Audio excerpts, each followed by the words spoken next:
ಸಚಿವ ಸ್ಥಾನಕ್ಕೆ ರಾಮಲಿಂಗಾರೆಡ್ಡಿ ಅವರು ರಾಜೀನಾಮೆ ನೀಡಿದಂತ ಬೆನ್ನಲ್ಲೇ ಆಕ್ರೋಶಗಳು ಕೂಡ ವ್ಯಕ್ತವಾಗ್ತಾ ಇದೆ. ಒಂದು ಕಡೆ ಬೆಂಬಲಿಗರಿಂದ ಪ್ರತಿಭಟನೆ, ಇತ್ತ ವಿಪಕ್ಷ ನಾಯಕ ಆರ್ ಅಶೋಕ್ ಕೂಡ ಟ್ವೀಟ್ ಮಾಡಿದ್ದಾರೆ.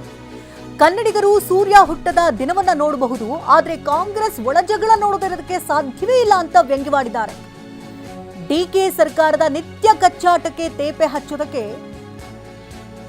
ರಾಹುಲ್ ಗಾಂಧಿ ಹಾಗೆ ಕೆಸಿ ವೇಣುಗೋಪಾಲ್, ಸುರ್ಜೇವಾಲಾ ಬೆಂಗಳೂರಿನಲ್ಲೇ ಮನೆ ಮಾಡಬೇಕಾಗತ್ತೆ ಅಂತ ವ್ಯಂಗ್ಯವಾಡಿದ್ದಾರೆ. ಬೆಂಗಳೂರಿನಲ್ಲೇ ಮನೆ ಮಾಡ್ಕೊಂಡು ಇದ್ದು ಬಿಟ್ರೆ ಎಲ್ಲ ಕೂಡ ಒಳ್ಳೇದು ಅಂತ ಟ್ವೀಟ್ ಮೂಲಕವಾಗಿ ತಿಳಿದಿದ್ದಾರೆ. ಇನ್ನು 2 ವರ್ಷಗಳ ಕಾಲ ಡಿಕೆ ಸರ್ಕಾರ ನಡೆಯುತ್ತೆ.